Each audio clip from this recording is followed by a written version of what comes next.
it's nice to be home. We always say it's like coming back home when we come back here. So yeah, I really enjoyed the last week. It was tricky for a lot of us girls out there. It wasn't the way that we wanted to go, but as the final week came around, we knew we had a job to do, and then I know a lot of the Welsh girls were very excited to get back into club. We've got a good run of games now coming, where I will meet many of the Welsh contingent again, but it makes it all good. Great victory at Bristol on the roads. Was it nice to get back out there immediately? Yeah, 100%. I'm somebody who doesn't like too much time off, so as we got back it was nice to be thrown straight back into it.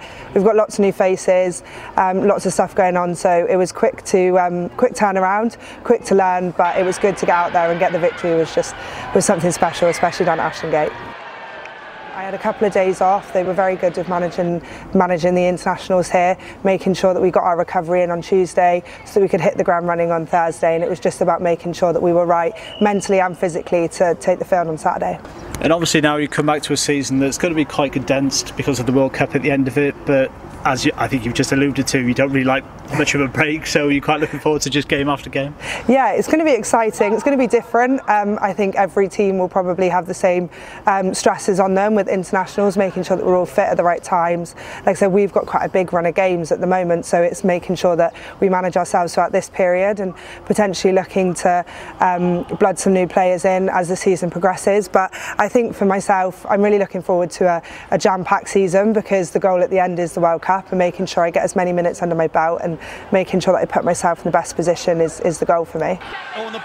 It was quite tight between Saracens and Gloucester-Hartpury last year. I think there was one win apiece. Are you expecting something similar this year? Yes, we got one win apiece, which was always good to end on the win. We didn't meet them obviously in the final, but we're always looking to put our mark down early, and especially against a team who's been as dominant as Gloucester. They've done absolutely unreal for the last couple of seasons, so it's about chasing that greatness now and making sure that we can be the ones to take it off them, which is hopeful. How is preparation going ahead of that game?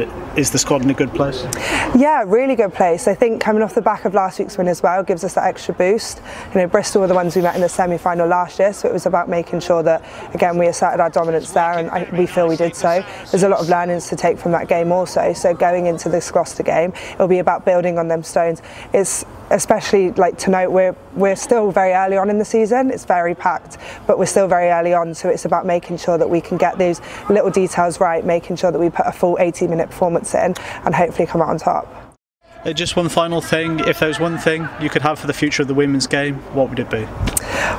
That's $1 million question, isn't it? I would like longevity, and hopefully if it continues going the way that it's going, to be on par with the men. We're still a little bit off, but I think England are doing an unbelievable job at paving the way for those younger girls, so it's making sure that we're always being shown to those young girls, and all those young girls can look up to us and say that's what we want to do when we're older, and not have to get a 9-to-5 job. So that's the dream.